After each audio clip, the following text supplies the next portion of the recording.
Olá, tudo bem com você? Meu nome é Cláudio Moreno e eu estou aqui para nós darmos continuidade na nossa disciplina de Direito Empresarial. Hoje nós vamos trabalhar alguns aspectos relativos aos títulos de crédito à pessoa jurídica. Vamos dar uma olhadinha aqui rapidinho? Olha aí, Direito Empresarial, títulos de crédito e as pessoas jurídicas. E não posso me esquecer, se você precisar manter contato conosco, mandar a sua dúvida, nós vamos tentar ter no final da nossa aula um momento para tirar as dúvidas aqui. O Skype é aranda.tutel@croton.com.br, ok? Bom, o que mais aqui? Vamos lá, um resumo rápido da nossa aula de hoje. Na unidade de ensino, nós estamos numa disciplina de Direito Empresarial. A competência é conhecer e compreender as relações comerciais e seus reflexos entre empresa, empresário e mercado consumidor. Vamos nos aprofundar sobre o estudo do quê? Dos títulos de crédito abordando o direito bancário. Um pouco aí sobre o direito bancário, mas especialmente os títulos de crédito. Palavra-chave, título de crédito, endosso e aval. Olha só. Vamos verificar o que é endosso, o que é aval, o que é a fiança. Nós vamos estar dando uma olhada nisso tudo hoje. Teleaula, títulos de crédito e as pessoas jurídicas. Nós estamos na nossa teleaula número 2. Já faço o convite para você para nós estarmos aí nesses próximos minutos trabalhando os assuntos relativos ao direito empresarial. Vamos lá? Neste momento, vamos concentrar esforços na compreensão do que vem a ser os títulos de crédito. Então, vamos trabalhar os aspectos relativos aos títulos de crédito e seus reflexos de acordo com as exigências previstas no Código Civil e na legislação específica a cada título de crédito para a atividade empresarial, já que a maioria das negociações no comércio de compra e venda de produtos ocorre utilizando tal instituto. Ou seja, você sabe que nas nossas negociações o que mais é utilizado são exatamente esses chamados títulos de crédito. Você já veio preparado, você já leu, você já acessou todo o material que nós temos lá, então você sabe como nós vamos especificamente caminhar aqui. Então nós vamos estar trabalhando o quê? Nós vamos estar trabalhando vários aspectos relativos especificamente ao direito empresarial. Então temos que trabalhar aspectos dessa aula relativos ao título de crédito. Nós vimos na aula anterior, pessoa jurídica, vimos a questão relativa à capacidade, que é necessária para que especificamente o indivíduo possa ser empresário, e hoje nós precisamos trabalhar alguns aspectos relativos ao quê? Ao título de crédito. Então nós vamos ver alguns aspectos relativos aos princípios do título de crédito, nós vamos ver alguns aspectos relativos ao cheque, a protesto, a endosso, nós vamos ver o que é endosso no título de crédito, nós vamos ver a diferença entre aval e fiança. Nós vamos ver que existe uma diferença bastante grande entre os dois, em que pese os dois serem garantias.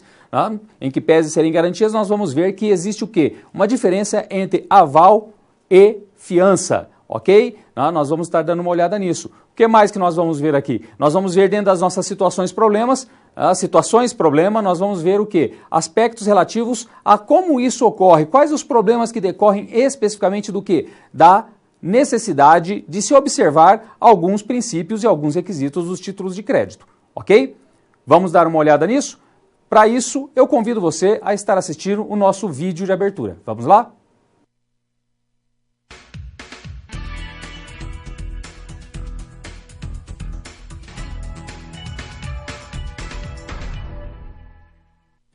Olá, estamos começando a segunda unidade de Direito Empresarial. Hoje vamos falar sobre isso aqui, títulos de crédito, e sobre o direito que regula o seu uso, o direito bancário. O cheque é o mais conhecido dos títulos de crédito, mas também temos outros. Mas, antes de mais nada, você sabe por que eles foram criados? Imagina que você está vendendo alguma coisa e recebe em pagamento esse papel. Muito bem, supõe-se que agora esse papel carrega um valor que não vai ser pago agora, mas a dívida está anotada, ou seja, uma operação de crédito. O comprador fala para você entregar para outra pessoa que vai te dar o dinheiro. Negócio feito. No dia seguinte você vai até a tal pessoa e, surpresa, ela não tem nenhum registro ou nem mesmo existe. Então, cadê o valor que estava anotado aqui? Pois é, esse papel não vale nada, mas esse vale. Por quê? Parece óbvio, né? Mas você saberia dizer quais são as diferenças entre eles? É aí que começamos a detalhar o que é, de fato, um título de crédito e por que ele funciona. Para esse papel aqui, existe um sistema institucional inteiro de garantia, legitimação e fiscalização, e o valor do crédito fica nas mãos de entidades oficialmente autorizadas, os bancos. Estamos falando, na verdade, de um grande acordo social, amparado pelo direito bancário e por um conjunto de mercados, instituições e instrumentos financeiros que garantem a regulação e a efetivação das operações financeiras, o Sistema Financeiro Nacional. Pois bem, tudo isso é o que faz um verdadeiro título de crédito. Esse assunto é parte fundamental do direito empresarial. Nós vamos ver claramente como as questões do direito bancário influenciam o nosso cotidiano e estimulam a vida empresarial. O crédito é um fator essencial para o crescimento das atividades produtivas. Daí a importância dos títulos de crédito. Além do cheque, vamos conhecer a letra de câmbio, a nota promissória, a duplicata e a cédula de crédito bancário. Nessa unidade, vamos falar sobre os princípios comuns a todos os títulos e também sobre as peculiaridades de cada um, como devem ser apresentados, quando são usados no cotidiano empresarial e algumas leis regulatórias. Ah, e outra coisa, é importantíssimo entender também o que é o endosso e o aval. Essas são ações bem comuns que ampliam as funções dos títulos de crédito. Vamos entender os reflexos dessas responsabilidades para a vida civil. E se no fim das contas o valor que está escrito no título não for pago? Também vamos falar sobre o ato de protesto, que é a apresentação pública do título ao devedor. Entender quando ele deve ser aplicado é fundamental para sabermos como reaver uma dívida ou como selar um compromisso de crédito. Todas essas são questões do direito bancário e basta você reparar nas notícias de jornais para ver como ele está presente no nosso dia a dia. Pesquise, por exemplo, sobre o nível de inadimplência de empresas e como as dívidas de títulos são negociadas. Ou procure saber sobre as diferenças entre as regras de sigilo bancário brasileiras e suíças. É preciso ter muito critério e experiência para lidar com essas questões. Você vai ter a oportunidade de praticar com a SGA dessa unidade. Nela, nós vamos acompanhar uma situação em que um personagem, o seu João, decide abrir um pet shop e se depara com circunstâncias que ele só consegue resolver conhecendo a legislação do direito bancário. As SPs dessa unidade são situações que acontecem para valer. Seu João vai passar por dificuldades envolvendo a necessidade de um avalista, uma devolução de um cheque endossado, uma ação de protesto contra ele e uma suspeita de descumprimento de sigilo bancário por parte de seu banco. Eu vou ficando por aqui. Agora é com você. Acesse o livro didático, as videoaulas e também o material complementar que você encontra no seu ambiente virtual. E não esquece das pré-aulas de cada sessão e também das pós-aulas. É a sua oportunidade de desenvolver seu senso crítico e de tornar-se um excelente profissional. Bons estudos e até a próxima!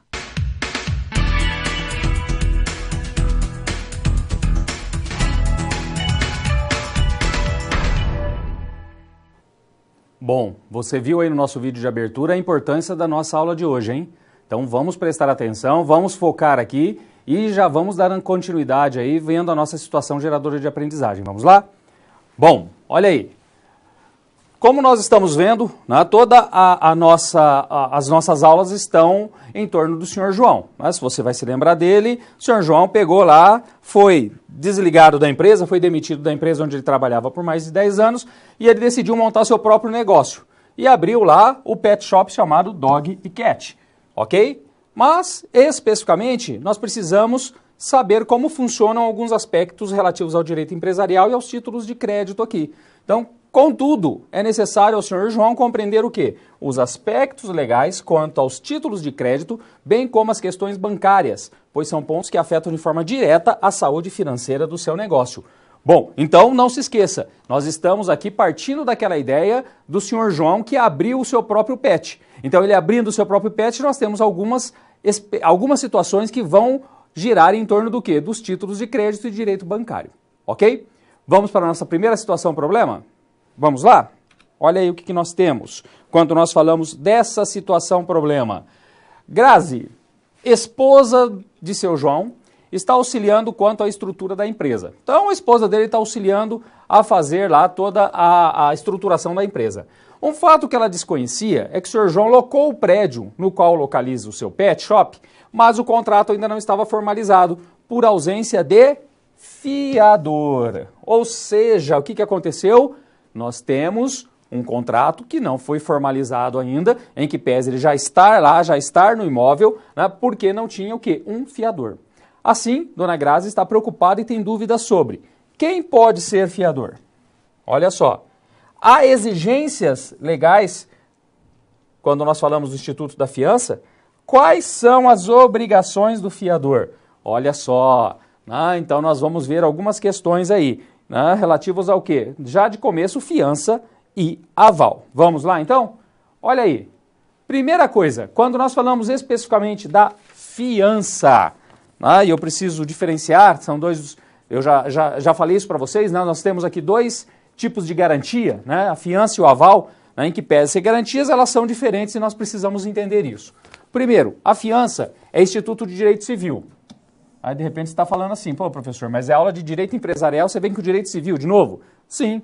Não, mas só você se lembrar que eu falei que as regras de direito empresarial, elas foram fixadas pelo Código Civil de 2002.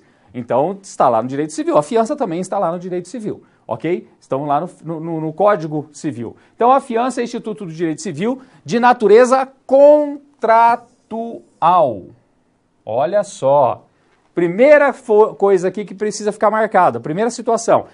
Fiança tem natureza contratual, é como se fosse um contrato e aplicado em contratos.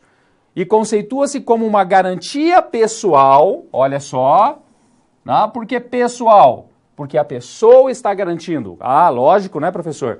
Mas é porque eu estou dizendo isso, porque tem garantia também que é garantia real, é você dar algum bem em garantia. Aqui não, aqui é pessoal. Prestada por determinada pessoa, pela qual esta garante o pagamento ao credor por obrigação não paga pelo devedor principal. Então, o que nós estamos falando da fiança? Direito civil, natureza contratual, e é o quê? Uma garantia pessoal, ok? E o que corresponde a essa garantia? O que isso quer dizer? A garantia pessoal quer dizer que se o devedor principal não pagar, quem é que paga a conta? O fiador. Então, tomem cuidado. Quer um exemplo clássico disso? É o que está exatamente na nossa situação problema. Contrato de locação. Locação de imóvel. Pode ser um imóvel residencial, pode ser um imóvel comercial, pode ser um imóvel para temporada, não importa. Por quê? Se existe uma fiança, se o responsável, aquele que fez o contrato, aquele que locou o imóvel, não efetuar o pagamento do aluguel, quem é que vai ter que arcar? Um fiador, ok? É lógico que existem outros hoje em dia, não só a garantia pessoal, mas existem seguros, o seguro fiança, que é feito através de bancos, ou então depósitos, você deposita 3 meses do mensal, do valor mensal do aluguel, então existem essas possibilidades, ok? O que mais? O aval. O aval também é uma garantia, lógico, então o aval consiste em uma garantia dada por um terceiro, diferente da relação. O aval também é um terceiro, diferente da relação. Há um título de crédito, olha a diferença aparecendo. Lá eu falei que era de natureza contratual, lá se aplica um contrato, o aval se aplica a um título de crédito, uma nota promissória, um cheque. Então tem aí, dentro dos títulos de crédito, nós podemos ter a figura do aval, prevista nos artigos 897 e 898 do Código Civil.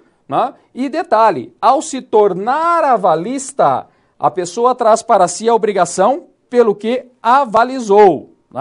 Só corrijam aí, faltou um Z aqui, avalizou. Devendo assim satisfazê-la junto ao devedor. É o que chamamos de solidariedade. Então nós vamos ver aqui a figura da solidariedade. No aval, o devedor principal e o avalista são devedores solidários. Nós vamos ver que na fiança existe uma subsidiariedade, é diferente, ok? Aqui, o aval eu cobro dos dois. Na fiança, eu cobro do fiador se o devedor principal não pagar. Ok? Essa é a grande diferença aqui. Então, os dois institutos, fiança e aval. Ok? O que mais que nós vamos ter aqui, ainda falando sobre a fiança e o aval? Vamos ver algumas diferenças aqui? Olha aí, um quadro para explicar para vocês. Aval e fiança. Quando nós falamos do aval, garante o quê? Títulos de crédito. Aquilo que eu falei. O aval está ligado a título de crédito. A fiança garante o quê? Contratos. Né? Então, eu tenho a garantia de contratos. Tá? Título de crédito aqui, o contrato de locação lá na fiança. No aval, basta o quê? A assinatura do avalista. Basta. O avalista assinou, está valendo. Identifica ele, ele assina, está valendo. Agora, a fiança ela tem uma natureza contratual. Então, eu preciso do quê? Cláusulas específicas ou um contrato específico. Então, vão ter cláusulas dentro de um contrato de locação referindo-se ao quê? A fiança. Quais são as obrigações ali quando se fala do fiador, ok? No aval, nós vamos ter o quê? A responsabilidade solidária. Ou seja, aquilo que eu disse, eu cobro de quem eu quiser e dos dois ao mesmo tempo.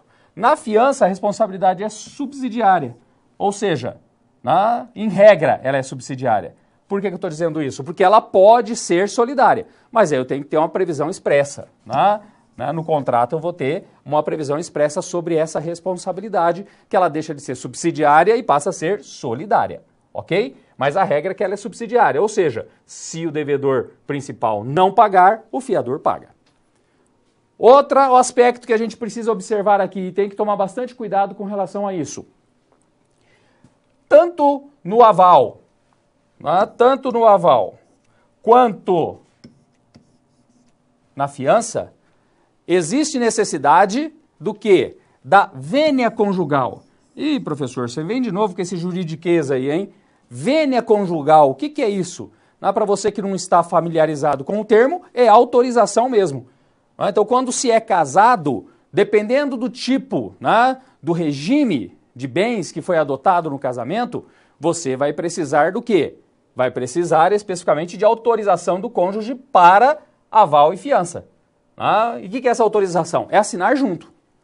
Então, quando nós falamos do aval e da fiança, se o indivíduo for casado, regra geral, o que precisa ser feito? O cônjuge vai assinar conjuntamente. Aí eu tenho tanto o aval quanto a fiança, perfeito. E se um deles não assinar? Aí nós temos problemas. Aí nós vamos ter problema com relação ao contrato. Esse aval, essa fiança, ele não vai subsistir aí, porque faltou a vênia conjugal, ou a outorga aí, ok? O que mais?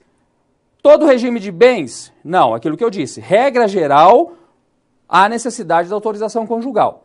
Mas, se eles forem casados no regime de separação total de bens, olha só, se for no regime de separação total de bens, não há necessidade da vênia conjugal, ok? Então, se for nesse regime.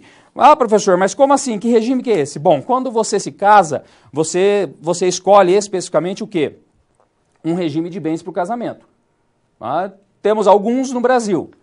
Para vocês terem uma ideia, nós temos aqui, eu já citei a separação total de bens, mas nós temos, por exemplo, a comunhão parcial de bens, nós temos a comunhão universal de bens, temos a separação obrigatória de bens, que é, por exemplo, para aqueles que se casam com mais de 70 anos, e a participação final nos aquestos, que é um mais complexo aí dos regimes. Então, nesse caso, existem todas essas possibilidades. Mas, quando eu falo de aval ou de fiança, quando for regime de separação total de bens, eu não preciso da vênia conjugal. Espero que isso tenha ficado claro para vocês. Ok? Então, só tomem cuidado. Então, quando nós falamos especificamente do aval e da fiança, o que nós vamos encontrar? Nós vamos encontrar essa diferenciação. Título de crédito e contrato. Não se esqueçam disso. E quem pode conceder a vênia conjugal? Pode ser concedido pelo cônjuge, o cônjuge concede a vênia conjugal desde que o casamento não seja de separação total de bens. Porque se for de separação total de bens, não há necessidade dessa autorização. Então, quando fala de aval, quando fala de fiança, a necessidade dos dois, sob pena dessa garantia não persistir. Ok? Tranquilo até aqui? Vamos resolver a nossa primeira situação problema? Vamos lá? Bom, a fiança, então, quais eram as perguntas lá de início? Quem pode ser fiador? Se existem exigências legais e quais são as obrigações do fiador?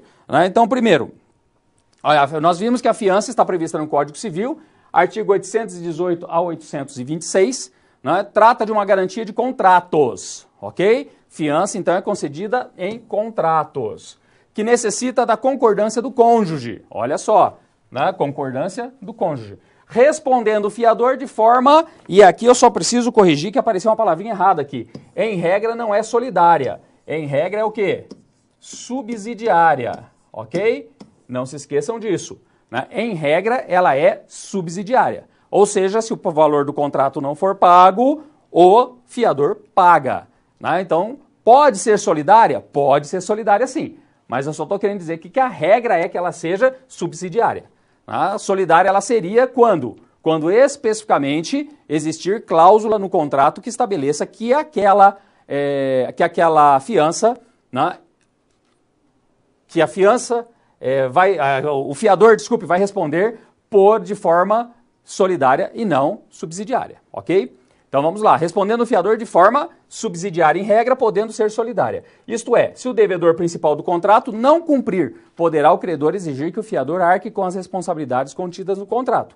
Assim, no caso do senhor João, ele deverá arrumar um fiador que tenha anuência da esposa. Professor, mas ele é solteiro. Tá bom, solteiro não vai precisar, é lógico. Ele é viúvo, também não vai precisar. Ou seja, se ele for casado, precisa da anuência da esposa, para que possam configurar como fiadores no contrato de locação do pet. Sendo que devem o fiador e a esposa estar cientes de suas responsabilidades quanto ao contrato e possíveis despesas judiciais. O que isso quer dizer? É muito simples.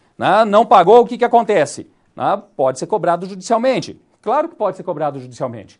Então, a grande questão do aval e da fiança é que se você não quer ter dor de cabeça no futuro, é muito simples. Não seja avalista, não seja fiador.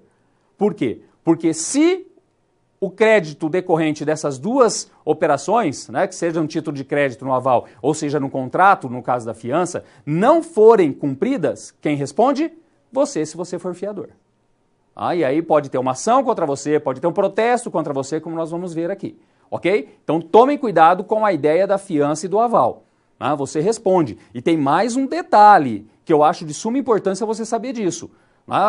Talvez vocês tenham trabalhado a ideia, tenham ouvido falar do tal do bem de família. Tem o bem de família que ninguém pega, ninguém penhora, ninguém expropria, que é garantido. É garantido, desde que não seja o quê? Um contrato de locação e você seja o fiador. Porque se você for fiador no contrato de locação, o imóvel, mesmo que seja bem de família, pode ser levado a leilão. Então tome cuidado com isso, ok? Entendido até aqui? Vamos caminhar mais um pouco? Olha aí. Nossa segunda situação problema, para você que nos acompanha aí. Vamos lá, não perca tempo, mantenha o foco. Um novo contratempo tomou conta do cotidiano empresarial do Sr. João. Um título protestado no valor de R$500. Olha só o que aconteceu. Aí, ó, eu acabei de falar. Não seja avalista, não seja fiador. Por quê? Olha o que aconteceu com o Sr. João. Estava lá numa boa, achando que a vida era só cuidar do seu negócio, quando aparece um título protestado no valor de R$500. Tratava-se de um título no qual o Sr. João tinha sido o quê?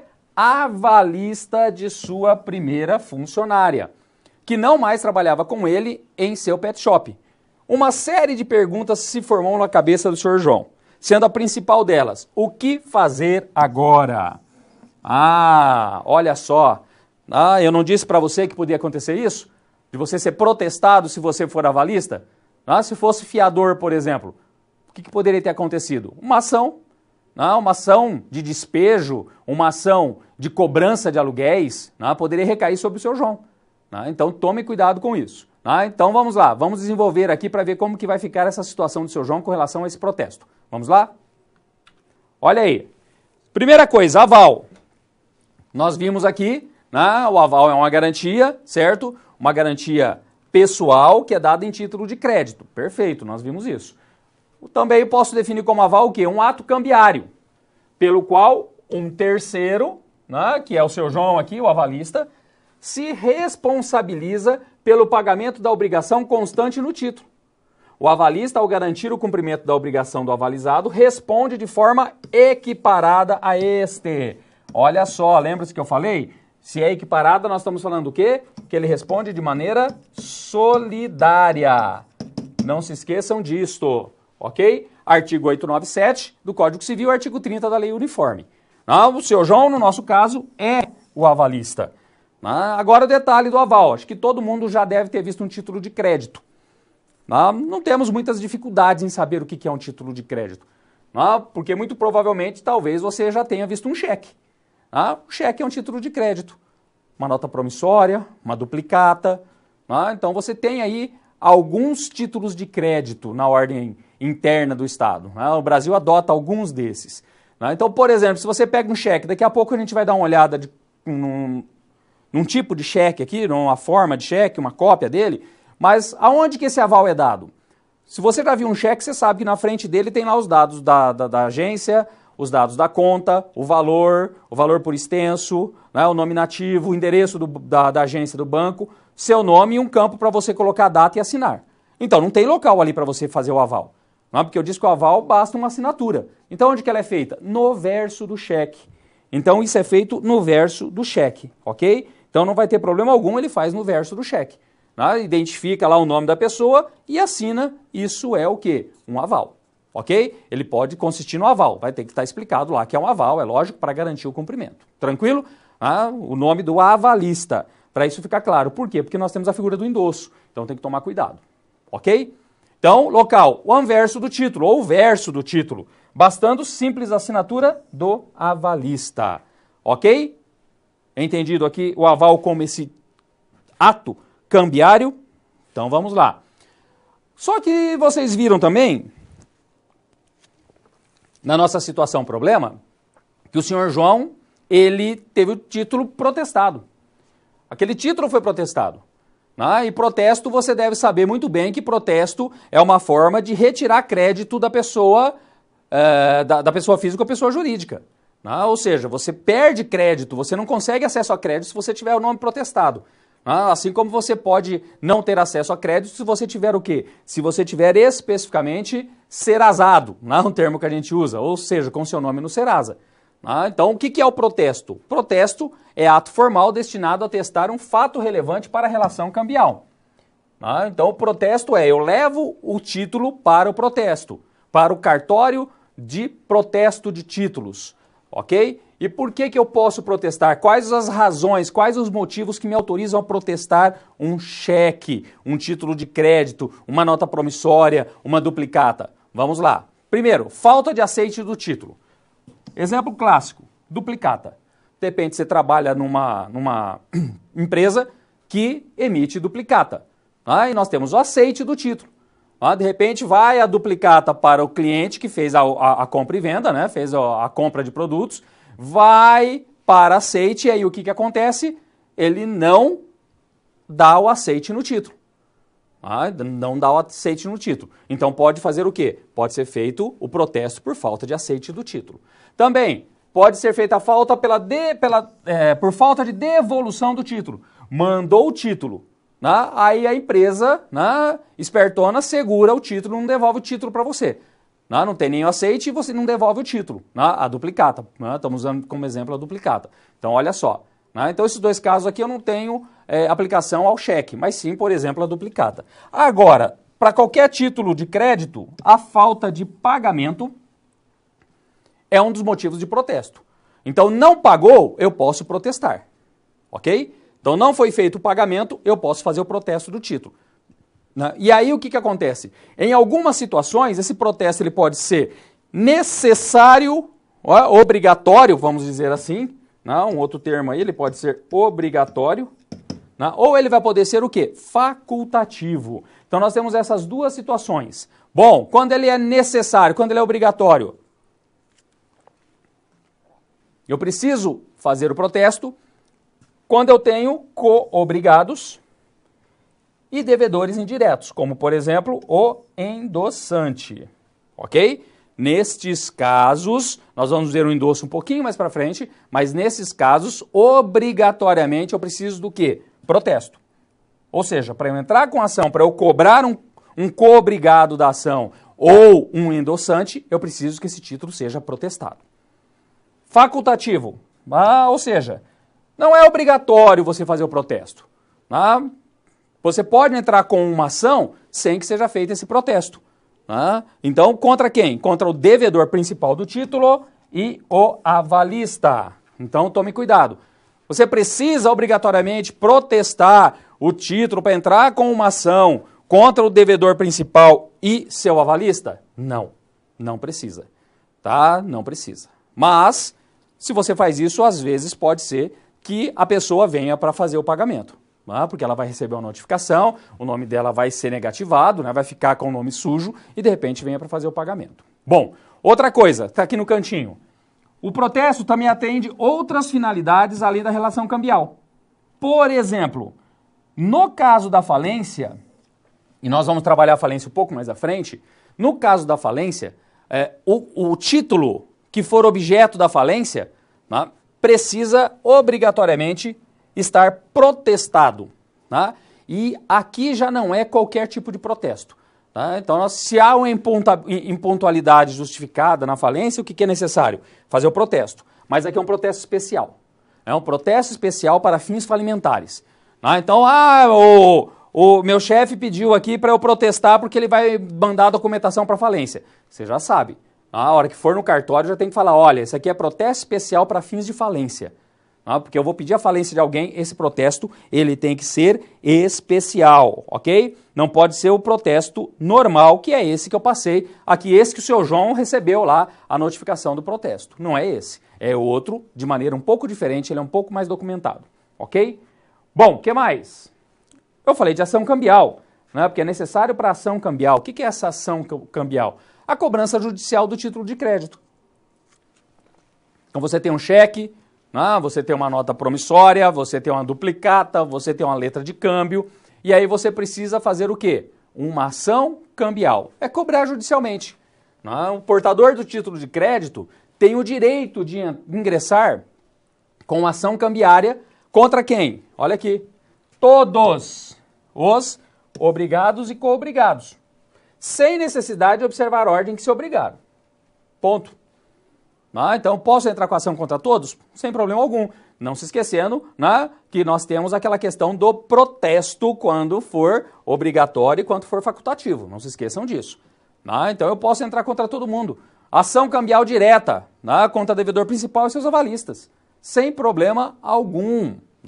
Aí pode ser, a gente fala de ação cambial, essa ação cambial pode ser uma ação de execução, para receber o valor do título. Sem problema algum, preenchendo os requisitos do Código de Processo Civil para que o título seja considerado título de crédito e ele tenha lá os requisitos estabelecidos, você entra com uma ação de execução. Ok? Entendido até aqui?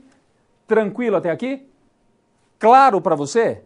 Então, não se esqueça, existe o aval você se responsabiliza no título de crédito. Você pode ser protestado em decorrência disso, por quê? Porque você tem um título de crédito específico que permite isso. Então, olha só a situação que vai gerando. E aí, o que acontece além disso? Você vai ficar com o nome sujo, como aconteceu com o senhor João aqui, ok? Mas e como que fica essa situação? Como que a gente pode resolver a situação do senhor João? Tem solução para isso? Tem, mas essa solução não é nada, como eu diria assim, degustável no momento que a gente se encontra. Nós vamos ver agora por que isso. Porque ele assumiu a responsabilidade. Ele não foi avalista? Então ele agora vai ter que cumprir a obrigação. Vamos lá? Olha aí. O que aconteceu aí no nosso caso? Na nossa situação problema. Bom, vamos lá. Ao ser avalista de um título, o senhor João tornou-se garantidor do título. Ok? Não tornou-se garantidor? Perfeito. E ao lado, junto ao devedor principal. Ele e o devedor principal devem aquele valor expresso no cheque, os R$500. O que obriga ao pagamento dos direitos expressos no título, de acordo com o Código Civil em seu artigo 897. Assim, deverá o senhor João realizar o quê? O pagamento. Olha aí, sobrou para o senhor João, a fim de evitar uma ação cambial, que consiste na execução judicial do título de crédito, como eu falei para vocês, visto que responde de forma solidária por meio do aval dado ao título. Então, olha só o que nós encontramos aqui. Claro que ele pode ir lá atrás da funcionária dele, claro, ou ex-funcionária, mas será que ela vai ter condições? E se ela não tiver condições, como que fica isso? Ele vai arcar com isso? Vai, ele vai arcar com isso. Ah, ele pode entrar com o que nós chamamos de uma ação de regresso contra a ex-funcionária? Pode também. Por quê? Porque ele vai receber do credor, né, o pagamento, a quitação, e isso dá o direito a ele de fazer o quê? Cobrar da ex-funcionária, sem problema algum. Né? Na mesma ação, inclusive, né? Não precisa ser uma outra ação. Aqui nós estamos só no protesto. Né? Então ele pode ir lá, pagar, receber quitação e ir atrás da ex-funcionária para que ela faça o pagamento também. Ok? Sem problema algum. Mas nesse primeiro momento, para ele se ver livre de toda essa discussão, o que vai ser necessário? Vai ser necessário que ele faça o quê? Faça o pagamento. Vai lá no cartório de títulos, de protesto de títulos, desculpe, apresenta a notificação que recebeu, o cartório vai fazer o cálculo e vai falar, olha, o valor é X. Então esse tem um detalhe. E detalhe, normalmente, quando já se passou em mais de mês, o que vai acontecer? Vai incidir sobre aquele valor do cheque juros e correção monetária. Então ele vai ter mais isso e mais as custas do cartório. Então não é só o título que está lá, os R$500, já vai sair mais caro do que isso. Nós temos, dependendo do estado, nós temos uma forma de correção. Juros em regra 1% desde o vencimento. Então olha só como que fica toda essa situação. Como que isso vira uma bola de neve. Então tem que tomar cuidado, ainda bem que a dívida era de R$500. Porque se fosse um aval num título muito maior, você já imaginou a dor de cabeça que não daria. Ok? Tranquilo? Vamos para a nossa próxima situação problema? Olha aí. A criatividade correndo solta nos professores. João, ao chegar ao banco, din-din e money. Fala a verdade, hein? Foi criativo isso aqui, hein? Din-din e money dirige-se ao caixa, como de rotina, e ao finalizar os pagamentos, Ricardo, caixa e cliente do seu João, o Ricardo tem lá um Yorkshire e leva o York lá para tosar, tomar banho e ser vacinado, comprar os medicamentos com o seu João, e informa que há um cheque que foi devolvido em sua conta. Olha só. Isso é interessante. Agora ele está do outro lado. Teve um cheque devolvido. Ele recebeu lá um cheque que foi devolvido. Ok? E já reapresentado. Bom, aqui eu quero fazer só um parênteses para que você entenda uma coisinha que não é exatamente da aula, mas para que você saiba disso. Bom, primeiro, quando a gente fala do cheque que foi devolvido em sua conta, nós estamos falando do, normalmente, quando o cheque é devolvido pela primeira vez, tem lá o motivo 11. O motivo 11, o cheque sem fundo, aquele bendito daquele lá que bateu no banco, o cheque estilingue, bate e volta, não tem jeito, não tinha dinheiro na conta. E ele é devolvido. Então ele já foi devolvido por 11, é a primeira devolução. Só que ele diz aqui, já reapresentado. O que isso quer dizer? Quer dizer que ele foi devolvido por um motivo 11. Quando é devolvido pelo motivo 11, existe mais uma possibilidade de reapresentação. E aí o que acontece? Não tendo saldo, ele vai ser devolvido pelo motivo 12. Ok? O 12 já não permite uma nova reapresentação. Aí é só pegar o cheque no banco mesmo e sair para protesto ou para cobrança. Porque daí o 12 já é a segunda devolução e quando você tem um cheque devolvido pelo motivo 12, você já está inscrito automaticamente no cadastro de passadores de cheque sem fundo do Banco Central. Olha só. Então tome cuidado. Você já viu o motivo 11 e o motivo 12, você está entendendo o que eu estou falando aqui. Então o cheque tem essa situação, motivo 11 e motivo 12. Ok? Então já foi reapresentado o cheque. Não tendo o emitente provisão de fundos. Olha só, é bonitinho isso aqui, politicamente correto. Não tendo o emitente provisão de fundos para o pagamento. O que isso quer dizer? Que ele emitiu um cheque sem fundo. Exatamente isso. Mal pagador. Não tinha dinheiro, não honrou com a obrigação daquele cheque. Ao pegar o cheque em mãos, no valor de R$700, verifica que foi um cheque pego em pagamento de seu Manuel, mas sendo seu emitente Dona Suzana. Todo mundo conhecido ali, dona da mercearia da esquina. Então o que aconteceu? Ele pegou um cheque, o seu Manuel passou um cheque para ele que tinha recebido da Dona Suzana. Nós vamos ver que isso aqui é uma das características dos títulos de crédito, principalmente do cheque. Então nós vamos ver isso daqui. E agora? O que cabe? O que ele precisa fazer? Então vamos lá. Primeira coisa, o cheque, que é o mais comum. né? O título de crédito mais comum ainda hoje é o cheque. Já foi muito mais. Já foi muito mais. O cheque já foi muito mais utilizado do que é hoje. Ano após ano cai a utilização de cheque no Brasil. Eu, que já fui bancário, sei de como era a realidade lá atrás para troca de cheque. Hoje houve uma redução bastante grande na utilização do cheque. Então, o cheque é ordem de pagamento à vista. Olha aí. Ordem de pagamento à vista, emitida contra um banco em razão de fundos que a pessoa, né, o emitente, tem naquela instituição financeira. Olha só. Então, quando nós falamos especificamente do cheque, o cheque tem essa situação. É uma ordem de pagamento à vista, ok? E por que eu estou falando isso? Para que você entenda que no ordenamento brasileiro, ou seja, na lei, não existe o tal do cheque pré-datado. Nós vamos olhar um pouquinho mais à frente sobre isso.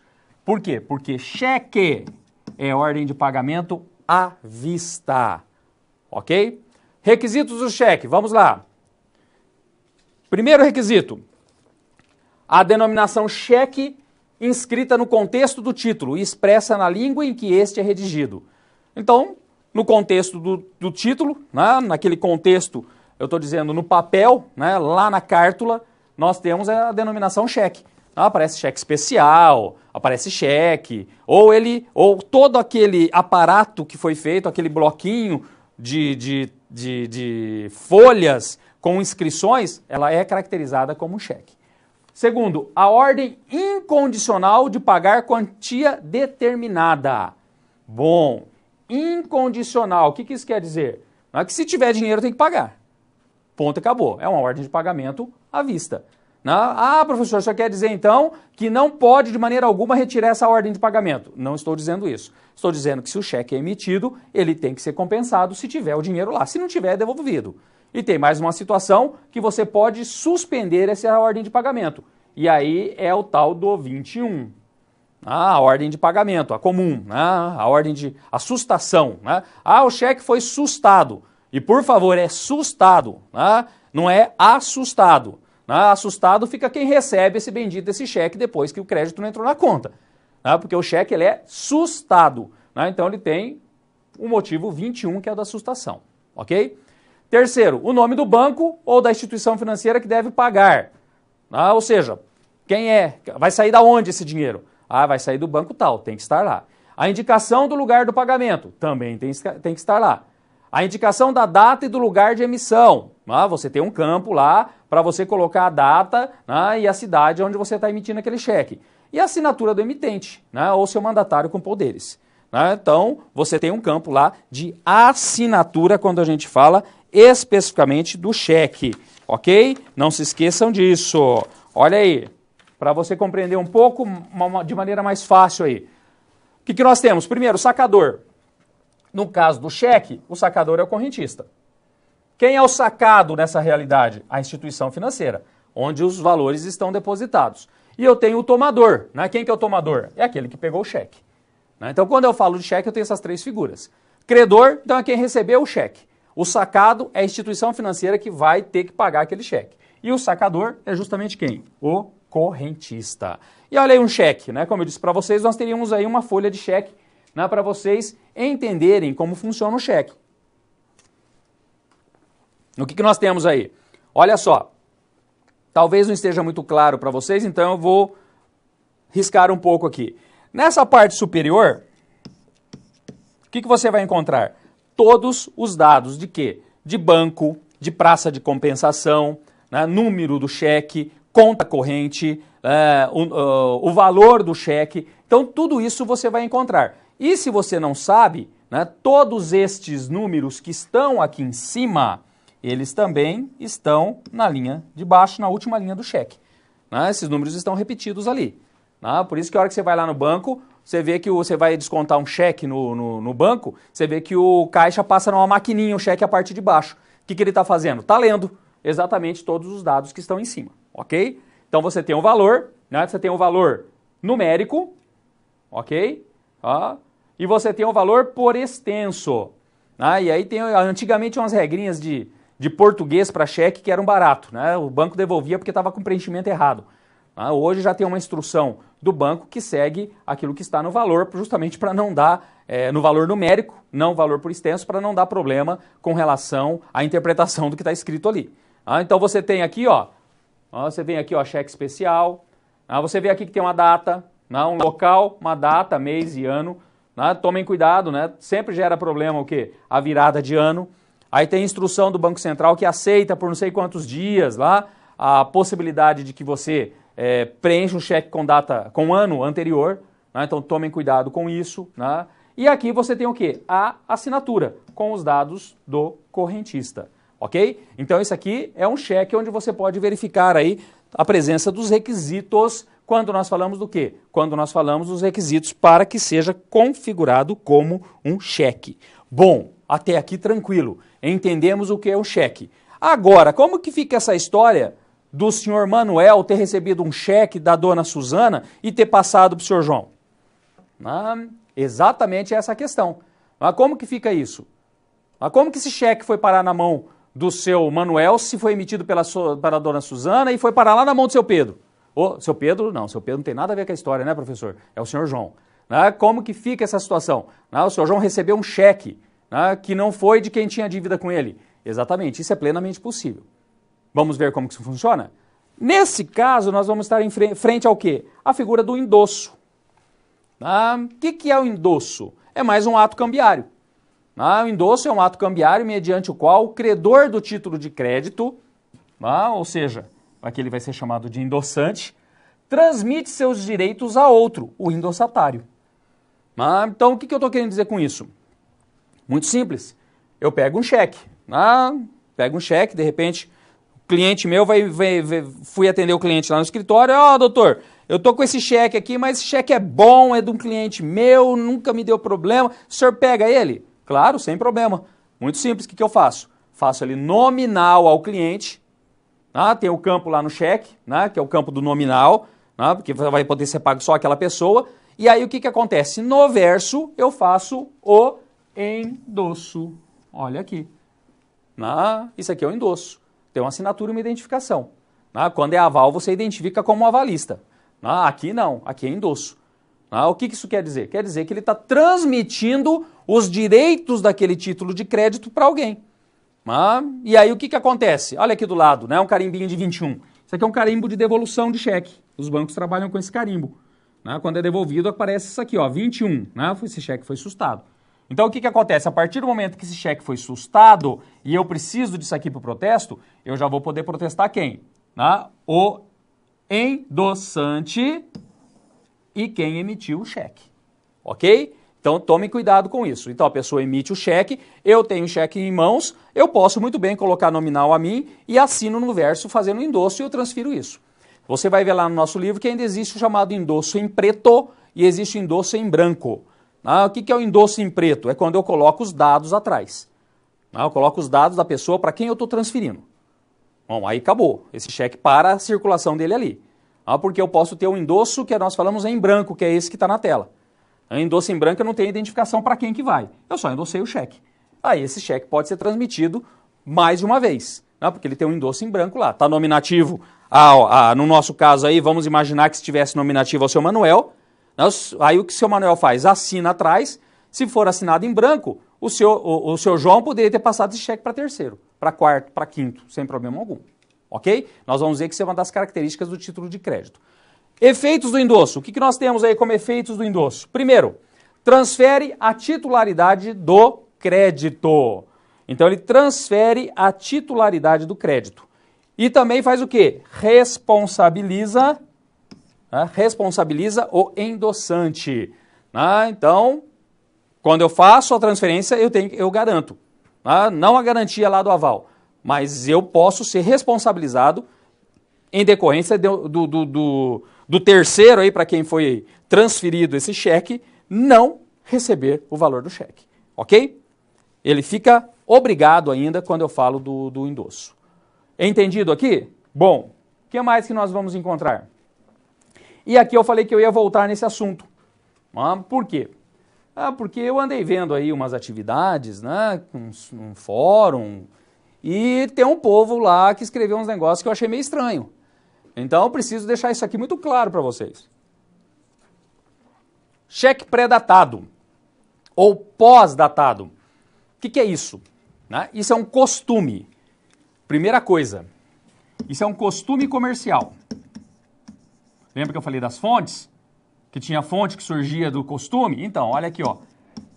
Cheque pré-datado é um costume comercial. E detalhe, né? Salvo engano, né? Só existe no Brasil. Cheque existe no mundo inteiro. Aí o brasileiro deu um jeitinho de arrumar um novo tipo, que é o cheque pré-datado. Tá? Ocorre quando temos a emissão de um cheque para ser pago em data futura. Tá? Então você pega o cheque, o único campo que sobra ali normalmente é aquele campo do lado da assinatura, na parte inferior direita do título. E aí o que você vai colocar ali? Bom para. Acho que todo mundo já ouviu a história do bom para. Você coloca lá bom para 30, 60, às vezes você sai fazendo picadinho, você não tem cartão, faz no cheque, faz lá 10 cheques, um para cada mês do ano. Então, isso é cheque pré-datado. Agora, tem um detalhe que você não pode se esquecer. Não existe previsão legal para cheque pré-datado. Ponto. Não tem. Previsão legal não. Se você pegar a lei que trata do cheque, não vai ter lá um artigo dizendo do cheque pré-datado. Não existe. Por quê? Porque o cheque é ordem de pagamento à vista, ok? Olha aí, nesse caso de um cheque pré-datado, perderia o cheque a natureza de ordem de pagamento à vista? A resposta é não. Ele não perde a natureza. Não é porque tem um bom para lá que eu não posso no dia seguinte apresentar esse cheque. Recebi um cheque para daqui 30 dias. O cara colocou lá, pré-datou para daqui 30 dias. Eu posso chegar no caixa amanhã e apresentar, depositar na minha conta ou ir lá tentar descontar? Claro. E se tiver grana? Mesmo com o bom para, o banco paga. Então só tomem cuidado. Agora, o que isso gera? E aqui é que tem que tomar cuidado. O cheque continua com a natureza de ordem de pagamento à vista. Mas quem faz isso que eu acabei de falar que eu poderia fazer, vai incidir, por exemplo, na súmula 370 do STJ, que diz o quê? Caracteriza dano moral a apresentação antecipada de cheque pré-datado. O cheque foi apresentado, não tinha saldo, foi devolvido. Então, quando acontece isso caracteriza o quê? Caracteriza dano moral, que é uma outra situação. O cheque continua, ok? O cheque continua existindo sem problema nenhum a natureza dele de ordem de pagamento à vista, mas isso pode configurar dano moral. Além disso, tem que tomar cuidado também com devolução indevida de cheque. Por que isso? Não sei se já aconteceu com você, com um amigo, com alguém da família. Comigo já aconteceu. Eu tive devolução indevida de cheque. Bom, e aí o que acontece? Quando existe a devolução indevida do cheque, é que houve um erro. Alguém errou nessa história. Normalmente é o banco. E aí o que acontece? Se existe essa devolução indevida do cheque, gera danos morais. A devolução indevida do cheque. Tinha saldo, não foi pago, assinatura conferia, foi devolvido por assinatura não confere, tinha criaram algum problema e devolveram o cheque. Então o que acontece nesses casos? Gera a indenização por danos morais. Ok? Tranquilo? Vamos resolver a nossa situação problema? Olha aí. Vamos lá, então o seu João recebeu o cheque de R$700, lembram? Recebeu do seu Manuel, mas quem tinha emitido era a dona Suzana. Então vamos lá. O que vai acontecer? Como que o seu João vai proceder nesse caso? O seu João poderá buscar junto ao seu Manuel a troca desse cheque, devendo ele se responsabilizar pelo pagamento, já que é garantidor do cheque pelo Instituto do Endosso, respondendo de forma solidária. Fechou? Aquilo que eu falei para vocês. Vai atrás do seu Manuel, apresenta o título para ele e fala assim, seu Manuel, eu preciso que o senhor faça o quê? Que o senhor especificamente troque esse cheque, o senhor pague esse dinheiro, me dá o dinheiro, eu devolvo o cheque, o senhor corre atrás de quem emitiu. Sem problema algum. Ok? Ele poderia, inclusive, ir direto lá na dona Suzana e pedir isso? Também, sem problema algum. Não precisa fazer a cadeia de volta. Ele poderia ter ido na dona Suzana e falar, dona Suzana, aqui, ó, devolveu. O que a senhora quer que eu faça? Quer que eu proteste ou a senhora vai pagar o cheque? Não tem problema também não, ok? Caso o seu Manuel se negue a realizar o pagamento dos direitos contidos no título, caberá ao senhor João realizar o protesto do cheque, tornando a insolvência pública, buscando assim o pagamento do título de crédito junto ao cartório de protesto. Então ele leva lá para tentar, o cartório de protesto pode receber. De repente o seu Manuel, para não ter problemas, ele vai fazer o que o senhor João fez na nossa outra situação problema, vai lá e paga. Então pode acontecer isso? Pode, sem problema algum. Se ele se nega, pode ser feito o protesto. Mas não se esqueçam que nesse caso nós estamos falando de um protesto que é obrigatório, porque é do endossante e de quem emitiu o cheque, ok? Mas ele vai protestar só o seu Manuel? Claro que não. Ele vai protestar o seu Manuel e a dona Suzana, ok? Vai protestar os dois. Caso mesmo protestado não ocorra a efetivação do pagamento, deverá procurar um advogado para que entre com uma ação cambial. Ou seja, uma execução do título. Ele vai procurar um advogado para isso. Aí depende do valor. Se você fala hoje em juizado especial, você pode levar um título desse valor ao juizado especial, que nós não teríamos problema algum para fazer essa ação e especificamente não haveria necessidade de advogado no juizado especial até 20 salários mínimos. Ok? Tranquilo? Entendido até aqui? Então, vamos caminhar mais um pouco aqui que nós precisamos terminar a nossa segunda unidade. Aqui nós estamos tratando dos títulos de crédito, ok? Então vamos lá. Situação, problema número 4. O que nós temos aqui quando nós falamos da nossa situação, problema número 4? Genaro, em um bate-papo no café com o seu João, disse... Olha só o que o cara disse. Você trabalha no banco? Toma cuidado. Não vai falar um negócio desse, para ninguém. Ninguém tem que saber do que acontece lá no banco, porque o banco é uma atividade sob sigilo. Então, olha aí. É a brincadeira que ele faz, Vamos fazer de conta que é brincadeira, seu João, mal começou com a lojinha e já está ganhando muito dinheiro. É até cliente VIP. O cliente VIP do banco. Depósitos gordos, hein? Olha só o comentário que ele faz. Essa indagação deixou o senhor João preocupado. Por que ele ficou preocupado? Pois acreditava que a filha do seu Genário, que trabalhava no banco, poderia ter comentado algo sobre as questões bancárias da empresa dele. Olha só, ele já passou a pensar, falou assim, peraí, mas a filha dele trabalha no banco. Será que ela falou que não devia? Será que ela está comentando sobre a minha movimentação financeira? Então tomem cuidado. Nesse caso específico não pode, ok? Então, caso essa conduta por parte do banco tenha ocorrido, será que está correta? Claro, você sabe que não está correta. Mas o que resolve? O que vai acontecer aqui? Vamos dar uma olhadinha aqui, porque nós estamos falando do quê? Nós estamos falando de sigilo bancário. Então tome cuidado, sigilo bancário. Isso advém da Constituição Federal, artigo 5º da Constituição Federal, que trata das garantias fundamentais. Então tome cuidado com isso aqui, você não pode dar vazão a esse tipo de informação. Então tome cuidado. Vamos lá? Olha aí, o que nós vamos ter? Sigilo bancário. Quando nós falamos do sigilo bancário, os fundamentos estão, como eu disse, no artigo 5º da Constituição. Artigo 5º da Constituição Federal, ok? O artigo 5º, no seu inciso 10, diz o seguinte: são invioláveis a intimidade, a vida privada, a honra e a imagem das pessoas, assegurado o direito à indenização pelo dano material ou moral decorrente de sua violação. Então o artigo 5º está dizendo, é inviolável. E se houver violação, pode ser que tenha dano material, pode ser que exista uma indenização por dano material ou, se for dano moral, depende do tipo do dano. Ok? O que mais? O inciso 12 diz o seguinte: é inviolável o sigilo da correspondência e das comunicações telegráficas, de dados e das comunicações telefônicas, salvo no último caso, por ordem judicial, nas hipóteses e na forma que a lei estabelecer para fins de investigação criminal ou instrução processual penal. Olha só, então tomem cuidado. O sigilo bancário tem origem na Constituição.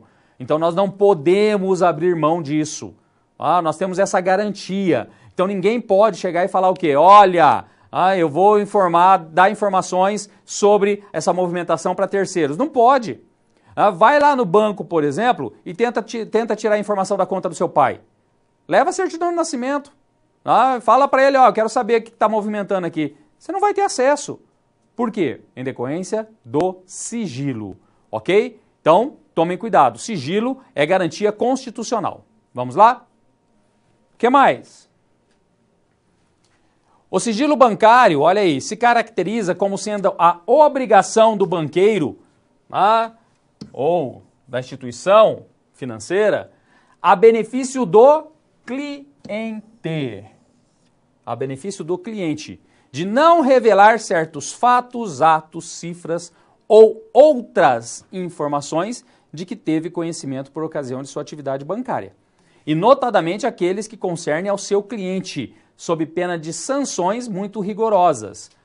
Sanções civis, penais ou disciplinares. Então, regra geral é o quê? A regra geral é a inviolabilidade, ou seja, sigilo. O sigilo é a regra geral.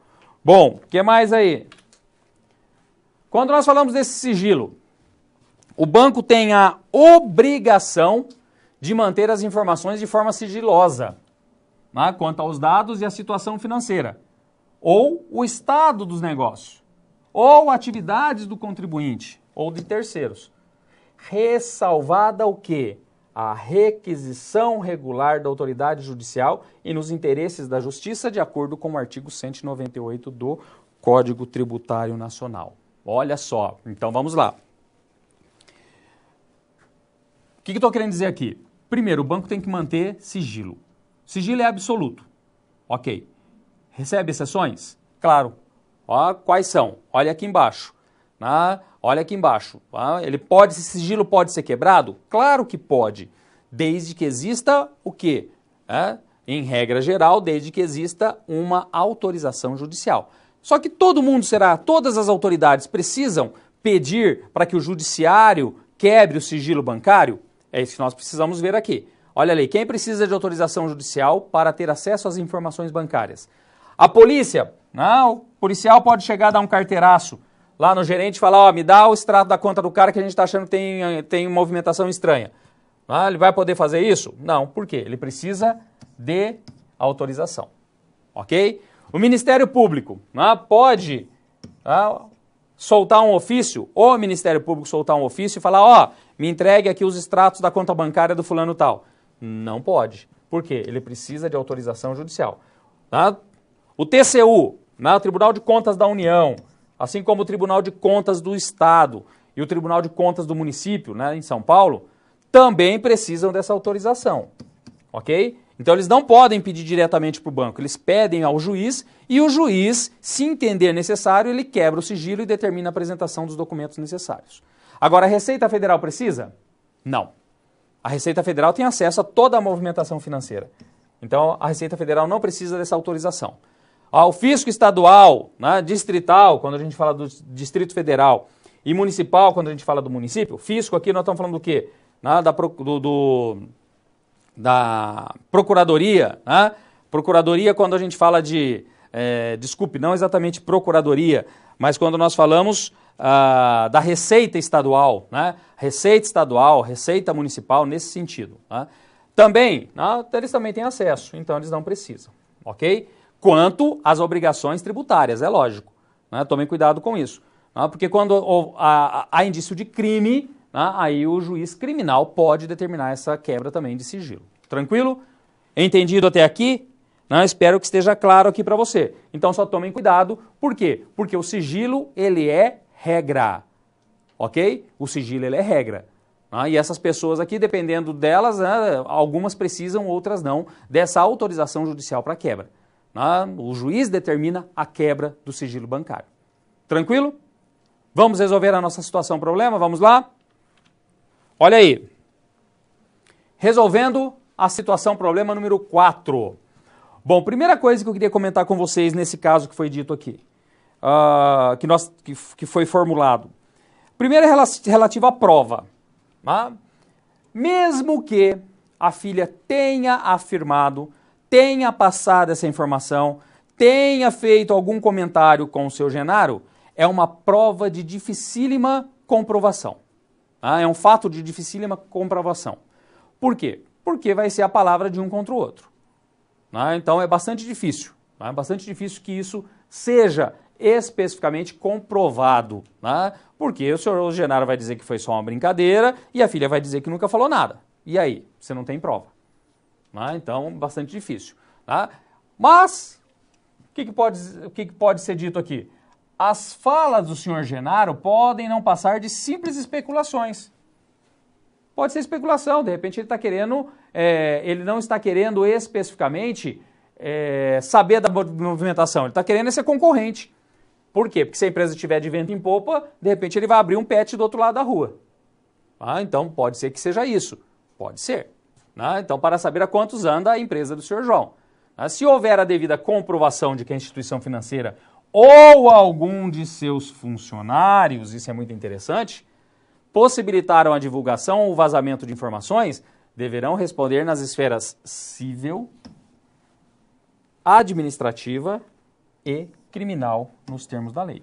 O que isso significa? Bastante simples. Esfera civil.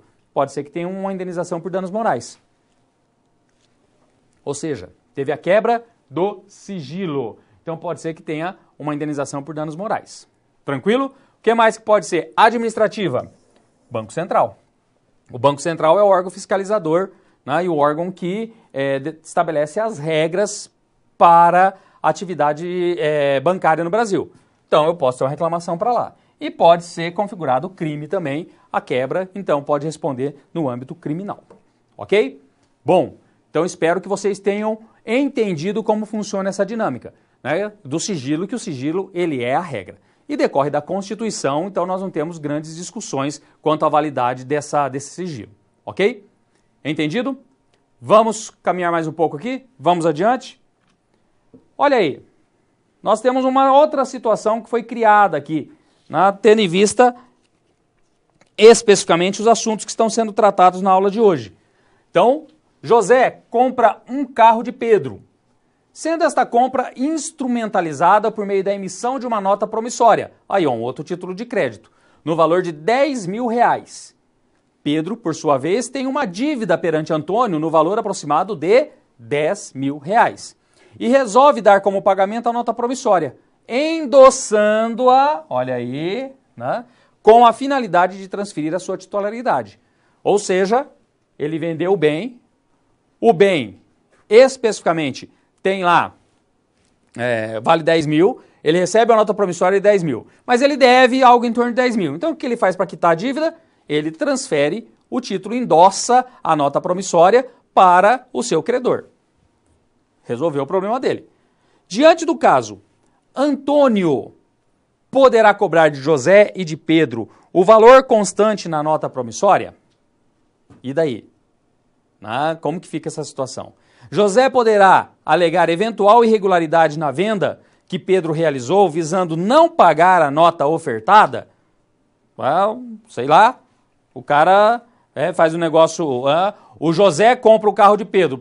O carro tinha um vício oculto. O vencimento era para 60 dias dessa nota promissória. Com 30 dias já aparece problema no carro. Só que ele endossou. Será que o José vai poder alegar que tem problema e não pagar essa nota promissória que foi endossada? É exatamente essa discussão que eu quero trazer aqui um pouco com vocês, ok? É exatamente essa discussão que nós vamos ver aqui. Para isso eu vou trabalhar com alguns princípios, princípios que estão lá no nosso livro. O nosso livro traz lá aspectos relativos a esses princípios que regem, e que caracterizam os títulos de crédito. Então, para nós entendermos isso, eu vou passar um pouco por eles. Vamos lá? Bom, olha aí o que nós temos. Diante da definição, podemos conceituar e compreender os princípios que constituem os títulos de crédito. Os quais são? Olha aí. O título de crédito, ele tem esses princípios aqui que regem ele. Primeiro deles, a cartularidade ou incorporação. O que isso quer dizer? Quer dizer que esse documento ele existe no mundo físico, né? Ou seja, o credor está na posse do documento original. Então isso é cartularidade. Tem um documento lá, tem uma folha de cheque, tem uma nota promissória, onde estão os dados relativos a essa dívida, a esse valor. Outra, a literalidade. O que é a literalidade? Expressão do valor contido no título, né? Ou seja, é aquilo que está no título. Ponto e acabou. Ah, não, mas ele me prometeu pagar 10% a mais se não está no título? Não tem como, isso deveria estar num contrato. Ah, o título ele observa a literalidade, né? É aquilo que está no título. A autonomia, que eu vou trabalhar um pouco mais abaixo, e a abstração. Né? O que é a abstração? É a circulação do título. Ah, o título circula. O que isso quer dizer? Né? Quer dizer que especificamente, quando nós falamos dessa abstração, ele se abstrai especificamente da negociação que foi realizada, né, e pode circular independentemente dela. Né? Então ele circula. Por isso que existe a figura do endosso. Né? Por isso que existe a figura do endosso. E aí, por último, o princípio da autonomia. Né? O que é o princípio da autonomia? É muito interessante isso, porque pelo princípio da autonomia, entende-se que o título de crédito configura-se documento constitutivo de direito novo. Olha só. Por que direito novo? Autônomo, originário e completamente desvinculado da relação que lhe deu origem. Então, a partir do momento que eu tenho o título de crédito, pelo princípio da autonomia, ele se desloca, ele se desprende, né? Ele se desvincula daquela relação que deu origem a ele. Qual que é a origem no nosso caso aqui? A venda do carro.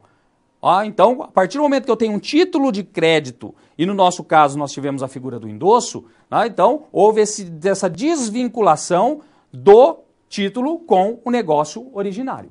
Ok? Então tomem cuidado com isso. Então existe essa específica situação que é o princípio da autonomia. Mas somente isso não é suficiente para nós respondermos aqui. Por quê? Porque ainda existe o princípio da inoponibilidade das exceções pessoais. Ô louco, professor, vai acabar a folha do caderno aí, hein? Princípio da inoponibilidade das exceções pessoais. Esse é o nome do princípio. Foi assim que ele foi consagrado.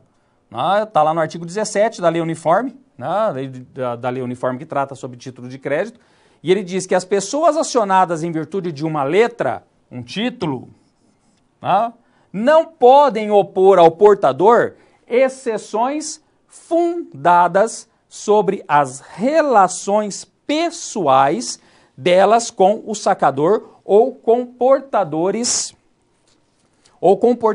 anteriores, a menos que o portador, ao adquirir a letra, tenha procedido conscientemente em detrimento do devedor. Então, olha só. Então, tomem cuidado. O que acontece aí? Pela inoponibilidade, o que acontece? O negócio originário, quem fez o negócio originário, não vai poder alegar exceções pessoais, é isso que está no princípio, para dizer, eu não vou pagar essa dívida. Eu não vou pagar essa dívida, não. Você que se vire. Então, olha só. Então, só tomem cuidado com isso. Por quê? Porque eu não vou poder opor isso. Tranquilo? Entendido isso daqui? Então, como que fica a nossa situação, problema aí? Vai poder ser alegado? Não, não vai. É um título novo. E aquela exceção, ou seja, qualquer problema que ocorreu com o carro, qualquer problema que viciou aquela negociação primária, ela especificamente não vai ser transferida ao terceiro que recebeu o título por endosso. Então, tomem cuidado com isso. Por quê? Princípio da autonomia e a inoponibilidade das exceções pessoais. Os dois princípios que regem essa situação. Então, tomem cuidado. Eu já tive na advocacia casos em que o indivíduo teve problemas, ele comprou uma linha de pintura a pó, essa linha de pintura a pó deu sérios problemas, e como deu problema, ele entrou com uma ação. Só que parte dos títulos que decorreram, duplicatas que decorreram dessa compra realizada, foram endossados por um terceiro. E aí, o que aconteceu? Aquilo que não tinha sido endossado, sem problema algum, nós conseguimos barrar. Agora, aquilo que foi endossado, nós não conseguimos. Ok? Tranquilo? Entendido até aqui? Vamos caminhar mais um pouco? Vamos lá? Bom, o que nós vamos ter aqui? Eu quero aí que você me mande se você tem alguma dúvida. Se você tiver alguma dúvida, mande para mim que eu vou estar respondendo aqui, ok? Só não demora muito não, que nós estamos com um tempo bem curto aqui. E se for necessário, depois eu repasso essas respostas pelas vias normais aí para chegar até vocês, ok? Vamos lá, vamos ver o que nós temos.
Vamos lá, nós temos algumas questões aqui, parece que são várias, e eu tenho pouco tempo aqui, mas nós vamos dar um jeito de responder aqui. Vamos lá, primeiro, o Wilson mandou assim: professor, títulos de crédito são disponibilizados para captação nas redes de crédito privadas e nas do governo também? Não, título de crédito não é isso.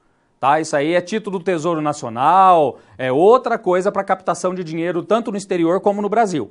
Então não é isso, o título de crédito ele é restrito àqueles que eu citei, como por exemplo o cheque, a nota promissória, né, a letra de câmbio, né, a duplicata, né, esses são especificamente títulos de crédito que são utilizados para movimentar valores dentro do sistema. O que mais? Olha lá.